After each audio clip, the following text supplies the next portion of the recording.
He said, the high end, your highest performers, you don't need to motivate them. They're self-generating people that you just kind of get out of their way. He said, there's a vast middle in large organizations, and that's where your challenge is.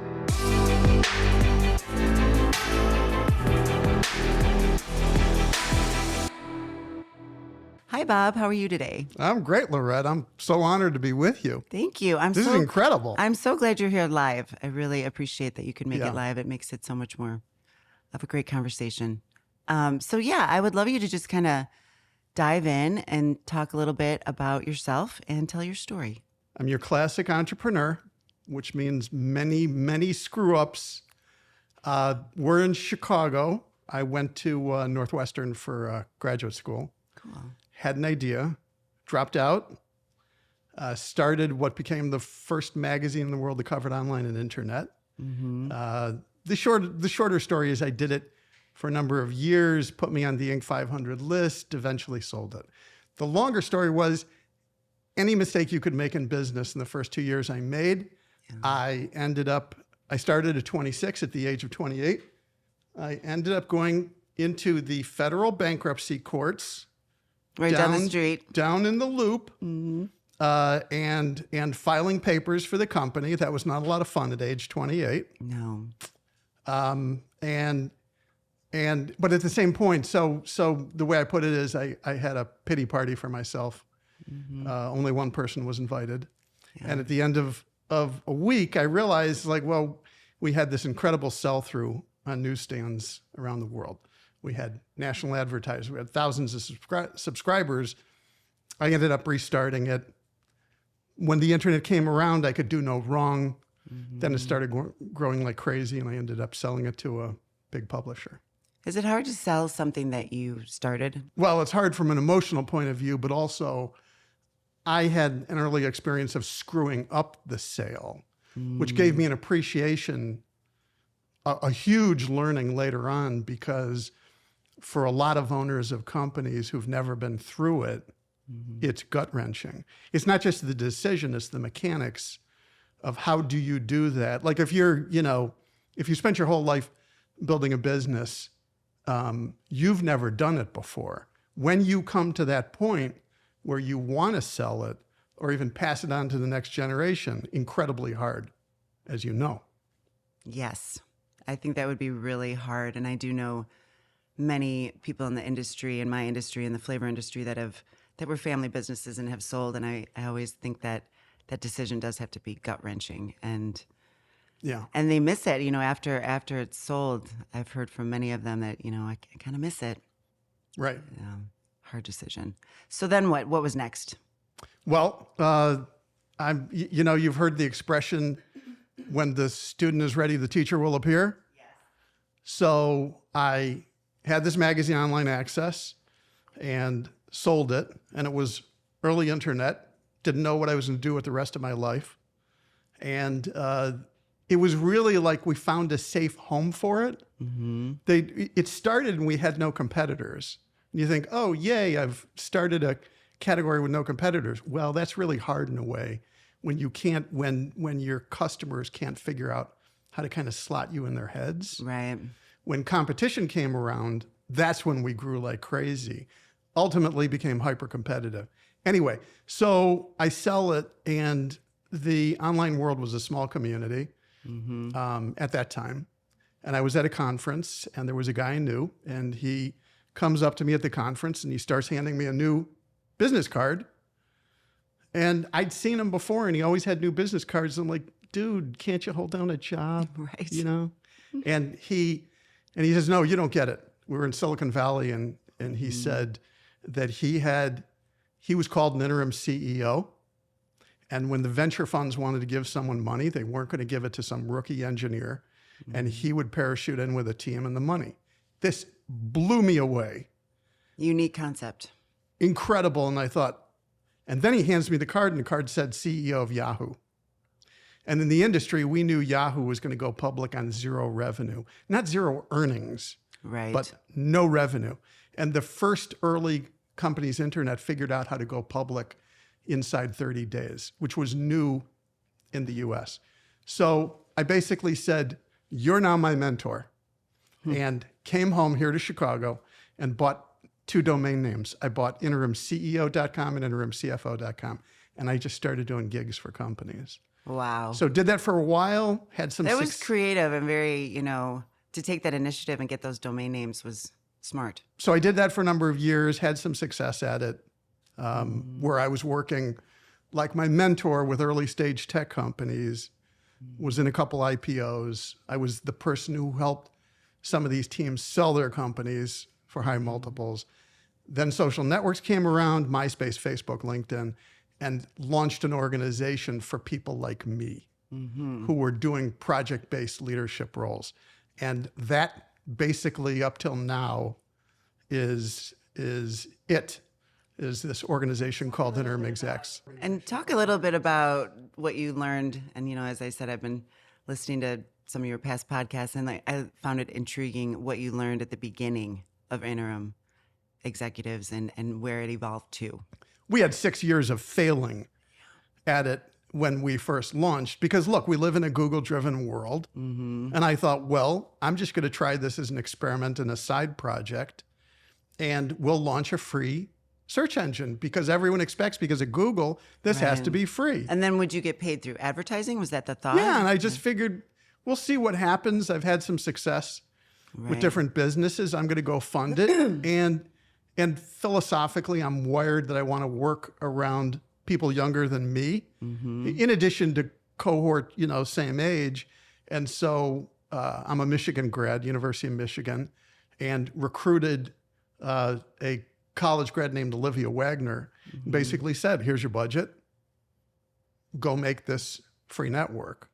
And that failed, but she was phenomenal. And so eventually we became business partners. So we had a first failure. That was 3 years. Yeah. And, everybody says fail fast and pivot, which sounds great. The reality of it is it's painful, because you've gotten it wrong and you spent a lot of money and anyway. So then we pivoted to a model, the opposite, an association. That also failed. But after that, we glommed on this concept we called Red Team. And that was the winning ticket. That hit, and all of a sudden, like, we had billionaires from around the world calling up and saying, I need someone from the Red Team. And this was before Zoom calls. I was kind of like looking around like, we just made that up. Yeah. But it endured, and now it's a brand that's been around for about 10 years. And talk about curating. I like the word curating, and that one of your customers or clients said, you really need to curate this top talent, and talk a little more about what the Red Team is for our listeners so they can understand when you would need a Red Team. For your listeners who own companies, we are all in a group that if you're going to spend more money, for example, more than, say, your management team, the bar for owners is so high. And you may think in your business, oh, I'm open, I try new things and people and all that. Well, the reality is that for new talent to show up that is going to help your business in some way, that bar for most owners is it's ridiculously high. And so what we discovered was something that was not fair. You couldn't be like an employment agency and just that nice people would show up and, you would just be able to go match them. Right. And this is kind of what led to the book, because at this point we're over 7,500 executives in your shown database? up on who've shown up on our proverbial doorstep from 50 countries. And the majority of those executives I would describe as having careers that are okay, but not remarkable. They are not where you would say the top 2 or 3% exceptional leaders. The majority, their careers are not that. Right. And so to be effective, to have an offering where, a company would show up and to say, boy, we could have someone incredible for you, incredibly high bar. Back to that curation, it's like a boutique. And I love that you describe the Red Team, which is rapid Rapid Executive Deployment. The Yeah. Rapid Executive Deployment, which is brilliant name, but that team is about the top 2 to 3% is how you describe it, right? Right. Ridiculously successful people. And it's not even that. It's the bar is so high because it's not just your credentials that, you hit $1 billion home run. It's that you still have this fight for the game. You still have this eagerness and you have some humility. Mm-hmm. There are so many ways in which, folks we know, they can look great on paper, but it just isn't going to work. And many times I have made that mistake. Yeah. And I love how you talk about too, once they say retirement, they're probably not going to be we're done. They're done. Yeah. We're done. Because again, you're the owner of the company and really that's what you want your whole team and they're just ready to, walk through walls for you and for the business. They're doing it for this mission that is bigger than themselves. Yes, I think that's huge. And that they probably don't need the money anymore. It's more about the calling and making an impact for for another company and helping them succeed. I think it's a brilliant model. And that they're not easy to find. You say that they're shy, that a lot of these really powerful and, have had made a lot of impact in other people's lives, but they're, like you said, humble and kind of, how do you find them? How do you pull them out of that shell? What this is reminding of also is that prior to the current book's called Right Leader, Right Time. We did a book 10 years ago called How They Did It. And to get in that book, a founder had to launch, grow, sell for 100 million or more, or go public at 300 million or more. And I thought, we're celebrating, as we said, the heartland. Yeah. And anyone that qualified would just be thrilled to be in it. The reality was, for 2 years, all the founders we identified said no. I thought, this is so obvious, and their attitude was, no, I'm good. That's very interesting. It was frustrating. And you made them immortal in a way. being in a book is really talk about legacy. I'll tell you, Laurette would crack the code. You tell me if this resonates you with your dad. Mm-hmm. Is for 2 years, I had a whole team on it. I was fortunate I could do this with a lot of people around me to help research and organizations helped, like Dow Jones and Morningstar, that literally researched throughout the Midwest to say, these are all the people that have hit these home runs, right? Mm-hmm. Well, I was frustrated one day and I was talking to one of these incredible founders and he was just saying no, like the rest. And I said, you have a legacy and it cannot die with you. You did something. This was a guy named Vince Pettinelli, and he had done something so improbable. He had launched group mental health homes, which is not a recipe you'd say to create a $1 billion business. He had been the commissioner of mental health programs for the state of Ohio. He was not your classic entrepreneur. So he creates a business worth $200 million, 20 states, serving tens of thousands of people. Marvelous mission. He says no. I say, you have a legacy and this cannot die with you. Mm-hmm. And he says, okay. And I thought, it's a powerful word, isn't it? Oh my God, I'm only like 5 degrees off what I was saying before, but those 5 degrees are critical. Right. And so with the rest of everyone who ended up in the book, I just said, you have a legacy and it cannot die with you. You did something so remarkable, and the next generation of entrepreneurs, they have to know what you did. Because and every single one of them said yes. That's brilliant. And it's really about, I like to say, I love doing this podcast because people get to share their experiences, their strength, and their hope is kind of and it's almost your responsibility, to really bring that to the light and help other people. So tell me a bit about your book writing process. How long did it take you? I'm a very slow, the first book called Start With No with my business partner, Jim Camp. He's the named author, Jim Camp. He's passed, but he was regarded as probably the greatest negotiation coach in the world when we wrote it. That only took 7 years. And then... Okay, I don't feel so bad. I'm on like year 2 of mine. Oh, you're fast. And then How They Did It, I thought, oh, we're going to do this in an hour. This was crazy. We had an event at the Four Seasons here in a ballroom. And I had, of the 45 founders who were in the book, 22 were in the room, and we mic'd them all up. And we had these interviewers, and I thought, we're going to do a book in an hour. They're going to ask each other questions, and it's just going to take an hour.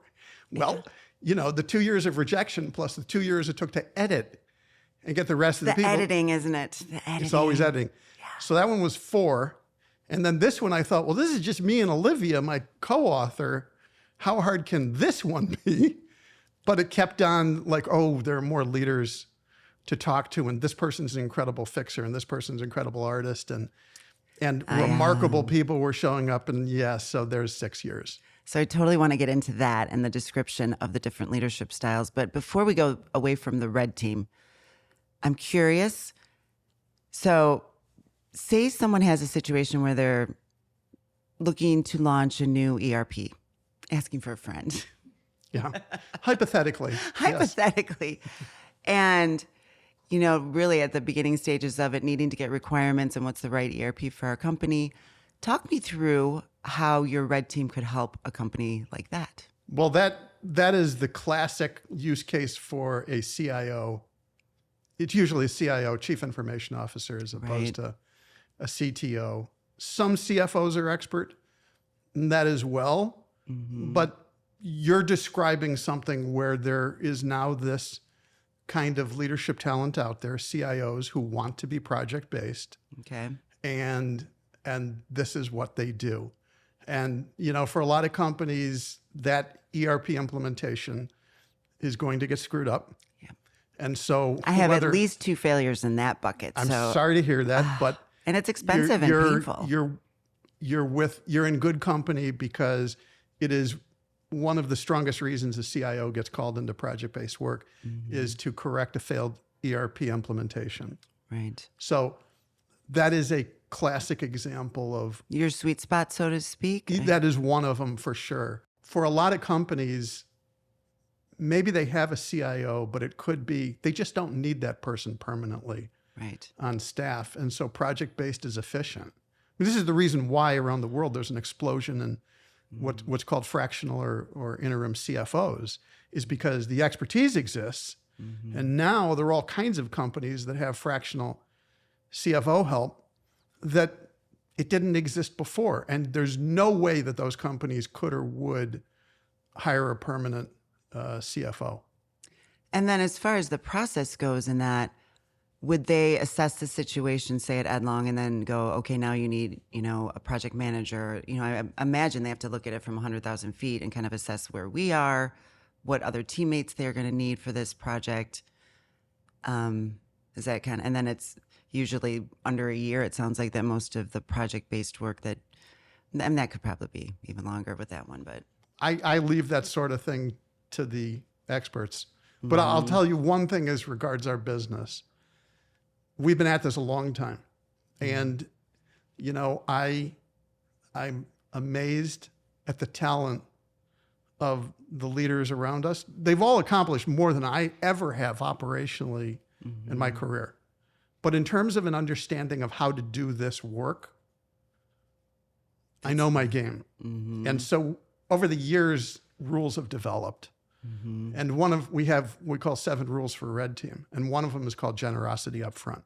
The reason I'm bringing this up is that, for example, if you take example of you as owner, the way we do this is we don't want to get paid. We don't want any retainers. We want to get the team, the owners, the shareholders, whoever it is, in touch with the executive or the executive team as soon as possible. And we want that executive to say up front, no pay, no contract, this is exactly what I would do if I was doing this. We need that generosity up front, because our belief is that execution is 99% of the game. And for for executives out there who think that their brilliance is so precious that they're only going to give that up after they get the contract and they're in there doing what they do, we don't buy it. And so we need to hear, to make sure this is going to work well, we need to hear, this is what I would do on day 1. This is what day 30 would look like. This is what I think day 180 is going to look like. This is who I am, and you should know it up front before we ever start the work. we ever do a contract. We have a mantra internally, which is perfect or not at all. Yeah. We own the company, and we are not going to do this if there isn't high odds that everyone's going to be happy. And incredibly different than recruiting. Very different from recruiting. You're right. I don't even, the process of how recruiters do permanent is kind of foreign to me. Yeah. And doesn't work so well all the time. You know, what's their hit rate? Would you say 50%? I don't know. I mean, we partner, we're happy to work with permanent recruiters because this is so different. Generally speaking, when we get a phone call, our response time is, within minutes to 48 hours. That you have a human that you think could help the situation? Wow. I mean, literally, we had two families, kind of Hatfield and McCoys. They were ready to kill each other. They were all on a Zoom call during COVID, but you could see, even in separate offices, they all hated each other. Oh, man. The two families. And the situation of their business was dire, imminent failure. And we kind of knew even before the call, and so had already arranged for a great crisis executive to be ready. And within minutes, can I just invite this executive to join the Zoom call? Texted him and said, join. And he got on, and there were no speeches, Laurette. He wasn't like, oh, I'm the greatest thing in the world. This is what I've done. That's not what he did. He immediately knew how dire it was, and he said, what's your cash position right now today? Have you done a 13-week? Wow. What does that look like? And I thought, oh, we got this right. Yeah. Because if anyone is going to save this business and these families, we got the right person in there. Did it end up, do you know what's the end of the story, or is it in process? The end of that story was good and bad. Yeah. They had waited so long, and the state of their crisis was such that it ended up salvaging assets. That was not one where they lived happily ever after. And it was too late to do anything better than that, probably. I do know what you mean. They had left it to the point, well, a little bit in your space, a food manufacturing business that had so broken down in their operations that the city authorities where they were, they had made too many mistakes to recover. There are other examples of saving, though, that are that are that very have glorious. happy endings. Yes. Oh yeah, we've had families where, in one case, California, where they had fired 150 workers, the equipment had broken down. The primary growers of table grapes in the U.S., their families in the Central Valley, and they own packaging plants, and the plant broke down. Fired 150 people. Mysteriously, there were losses couldn't be accounted for from former managers who had left, and put in a CEO and a CFO, and it was miraculous. Within a number of weeks, the equipment was back working. They convinced the customers to come back. They rehired all 150 people. Oh, that's beautiful. It was beautiful, and it was really cool. You must feel proud of those stories. Like that's fantastic. This has become a calling, and I love those stories. That is great. We recorded video in the plant, and in the plant there, I forget if it was like a dozen languages among all the workers. The CEO we put in, very talented guy. He spoke 6 or 7 languages. He kind of learned Hindi because they had a number of employees there. That's impressive. And he went up to one of the women working, and he said grandmother in Hindi to her, and she started crying. Aww. Because the former management had never even acknowledged that she existed. Or tried to speak their language. That is a great story. All right. Now we need to switch gears, I'm thinking, to the leadership styles that you describe really well in your book. So I would love you to kind of walk through FABS for our listeners. Fixer, artist, builder, strategist. So what we saw among exceptional executives was that they tended to develop a process, an approach, a system over time. In shorthand, we called it leadership style. And there were 4 styles we observed.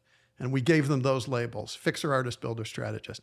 Fixer, as the name implies, loves turnaround. The thing that you can tell if you're a fixer is you need to run into the burning building time after time. Yes. So to give you an example from me, Laurette, I've been in business a long time. Problems come up daily. I do not get my energy off of it. I just don't. Me neither. So, right. And but for a fixer, they need that.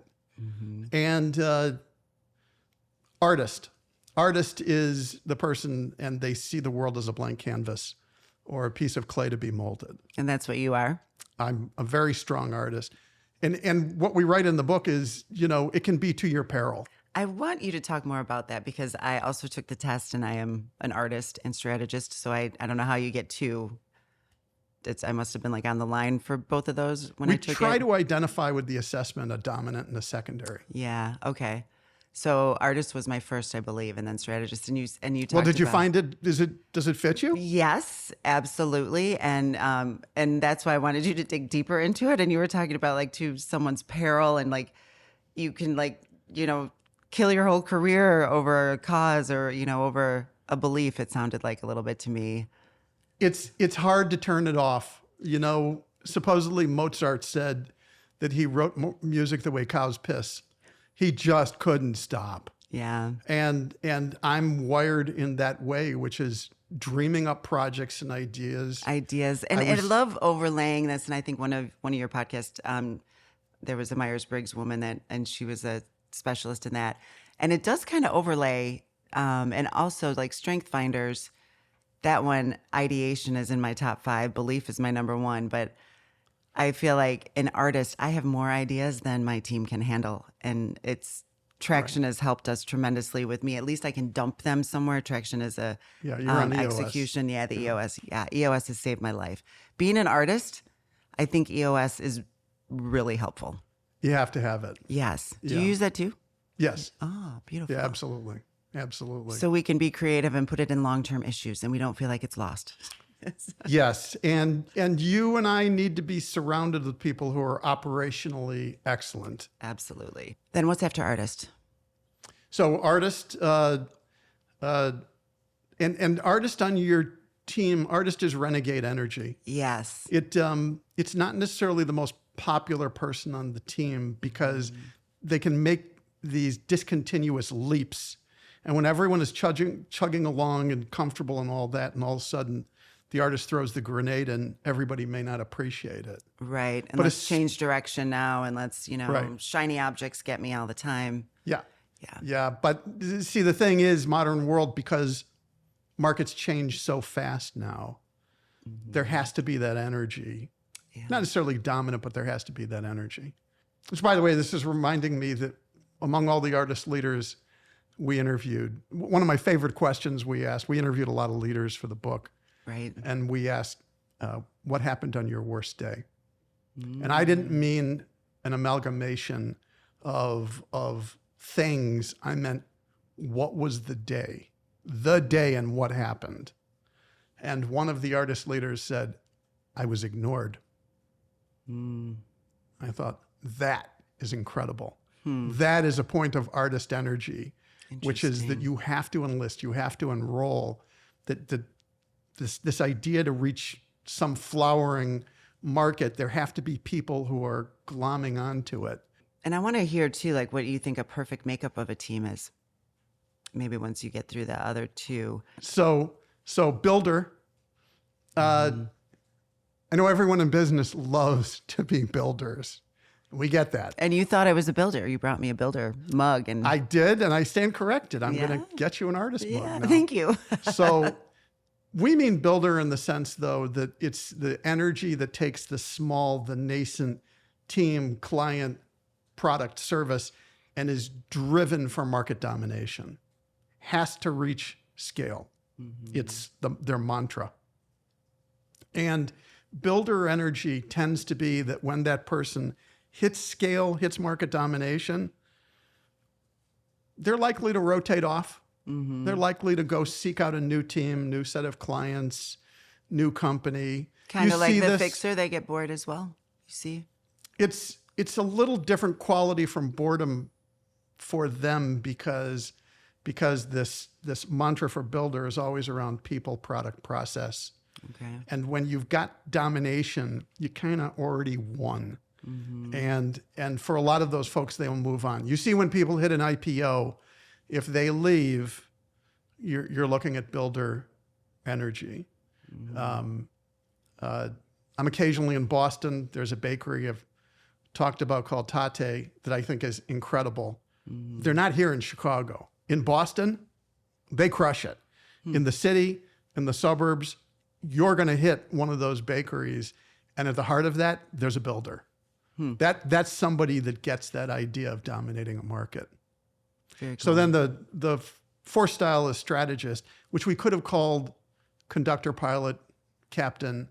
This is leader at scale. This is leader in a vast or complex organization that goes beyond, what Stephen Covey called personal span of control. A lot of fixer, artist, builder energy. You see these people on teams. There are 5 people, there are 10 people, there are 50, maybe 100, but there are personal relationships going on that is the foundation for trust and getting work done. Strategists, yes, they have relationships within a business, but Fred Smith retired a year or two ago from Federal Express, from FedEx. 250,000 employees? Right. Strategist energy is a different kind of energy from the rest in terms of being able to advance that organization in a way that is different from fixer, artist, and builder. Almost like they can see the system and how the system works together and patterns, I think, like almost like an engine. You're bringing up the perfect language that strategist uses. And one of the leaders we interviewed, Dr. Janine Davidson, she was the undersecretary of the Department of Defense. She ran the Navy. Wow. And she had trained as an Air Force pilot. And to ask her, what is it like, an organization with 1 million people? And she said, it's systems of systems. And you're operating in a way that a 1% change, just a 1%, 1 degree shift in course can be massive, even if you don't see it initially. The language of strategist is always around loyalty, being mentored, mentorship, longevity, cross-training, gratitude. Legacy. Legacy. And that's not what you hear from fixer, artist, builder. Fixer, you hear about velocity. You hear about, we got to staunch the bleeding. Right. Artist. And what does it mean? I think you said the strategist leads from the middle, core, something about the middle. Strategist, one of the leaders we interviewed, he had this great observation. He said, his name is Mahesh Samlia, and he ran an insurance business with 14,000 people. He said, the low end of the organization, the bottom, something's going to happen. It's not going to be good. He said, the high end, your highest performers, you don't need to motivate them. They're self-generating people that you just kind of get out of their way. He said there's a vast middle in large organizations, and that's where your challenge is what do you do to cause that kind of army to move one way or the other. One way or another in a coordinated way. One of the things we loved talking to a lot of strategists was this idea of cadence, and that there is a heartbeat to organization, and that there's a syncopated rhythm to a board. There's a beat to a marketing department, to a sales function, to operations. They have this rhythm and heartbeat in organization, and strategists, you need to hear that. You have to be great at figuring out how to quicken the pace of what is going on. And that's hard. I would like to hear what you think makes up a strong team. Like, what would be the mix of the different leadership styles? The first recommendation I've always got for teams is that the more you know about how you're wired, the better. it's just going to help you in your career to understand what your soul's desire is, what drives you, what do you love and what do you not love. So, hopefully we're being a little additive to that conversation in terms of helping people get some self-discovery. The second thing is, we're fans of report that, tell that to the people you work with. Because if you're on a team that is trying to excel, it means that the more you know about each other, the more I know about your strengths and what you know about my strengths, the better we're going to do. Because, if you're on teams and where it's like you're going to beat each other up over weaknesses, you're never going anywhere strong as a group. But if on a team to know this is what I love and this is where I excel, give me the ball when this is in my court. The converse is to know what you love and where you are world class is we need to give you the ball here. Right. And so these kind of tools and metrics that give more insight for each of us, I think are all good and all additive to build a better team. Mm-hmm. So there's not really a perfect mix necessarily of, fixer builder and, one strategist or anything like that. It's just a matter of recognizing each other's strengths and using them to the fullest. Yeah, and I think there's a bit of jazz and improvisation that goes on here. But, we would say that all organizations have life cycles. And so to recognize, for example, when an organization goes into crisis, ought to be pretty obvious. You need a fixer. You need a fixer. I mean, as we're recording this, FTX is now in month 6 of bankruptcy. The court appointed a veteran fixer, a guy named John Ray. Where was he before FTX? He was at Enron. Yeah.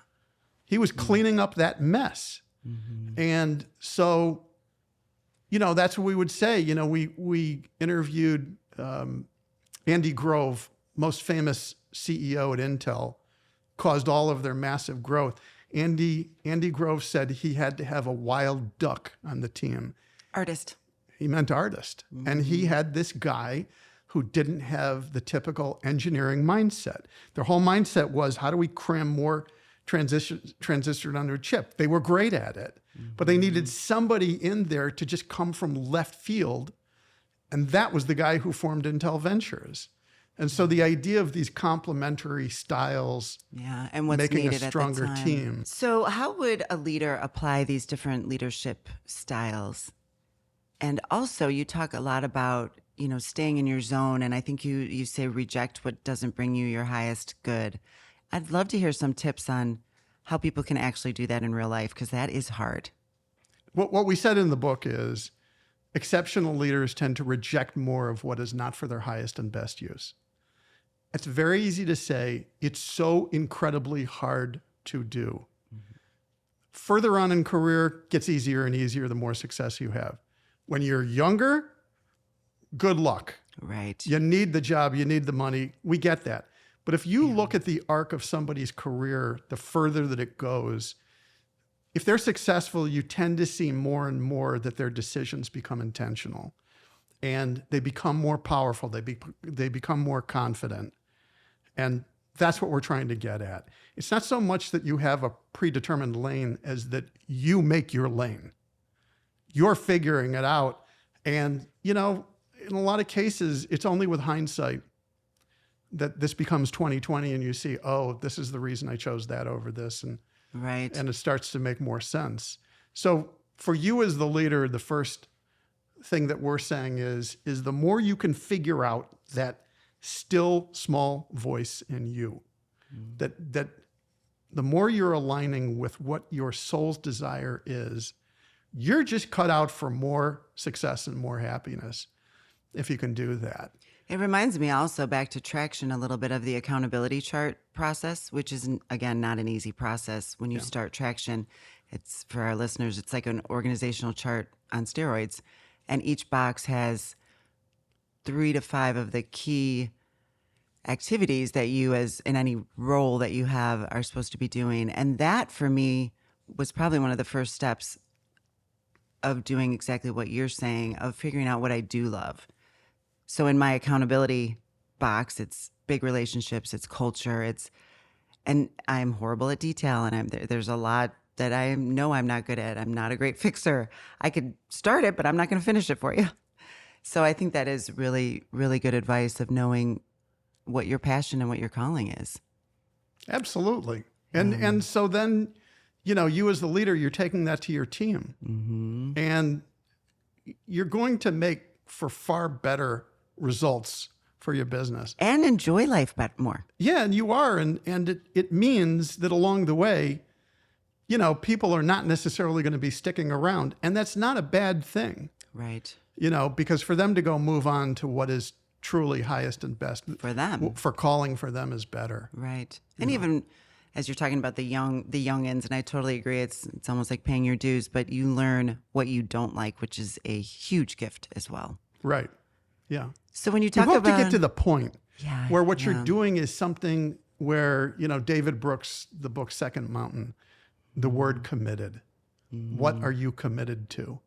And I do a lot of Audible, and I'm listening to the book as I'm walking around Chicago here, and it's like, oh my God, this has become a calling. Like at some point, you get to a level of commitment where you say, it's no longer about the money. Right. This has become my calling, and I have to do this. I agree. It's a nice place to get to. It is. So I think It can be a little disturbing too. It can be. And maybe on that note, but when you say, find your quiet space and how you really hear that inner voice, talk about how you unplug, because I think that's interesting, how you really rejuvenate your soul. Well, I meditate twice a day, and if I did not meditate, I think I would have exploded many, many years ago. Because do you use guided, or are you probably so good at it now? I years ago took TM, Transcendental Meditation. Yeah. A very good friend of mine was one of the licensed TM instructors in the US, and he had studied under the Maharishi Mahesh Yogi in India, and that was the Beatles guru. And the Maharishi was the guy who brought TM to the US, I don't know, 60s, 70s, and my buddy had studied under him, and it's a licensed program to go. It's not easy to meditate. I'm a big believer in Headspace. Did one like last night to fall asleep. I love it. Yeah. I'm out before the breathing exercise is even over. But so I think some of us need a little help with getting there. But I agree with you. That whole breathing in general is. What I say is, don't even give it a label like, oh my God, I have to meditate and I have 12 things in my mind. What I would say is, if you can get to a space that is quiet and just breathe, that really you're on your way. When you hit about 60 to 90 seconds of just noticing your breath and your breathing, the monkey mind starts to calm down. And it's interesting because you get to 90 or 120 seconds, all of a sudden you notice, oh, my mind it's not firing on 100 things. It's slowed down. And that's when you can truly hear it. There's so many of us have such busy lives, and it's just so important to find that quiet space to hear what you are truly thinking. Right. I think it's really important. It always starts with us. Yeah.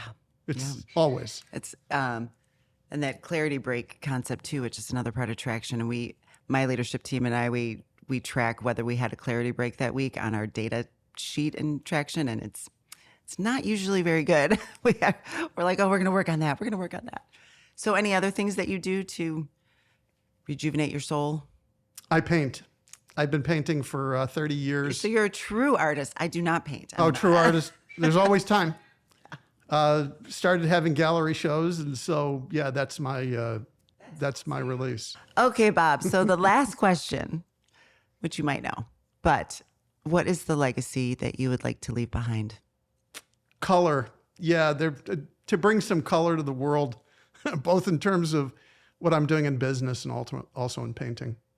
Creativity. And it seems like part of your legacy is really supporting that creativity and letting people express who they truly are, I'd say, through art. So that's beautiful.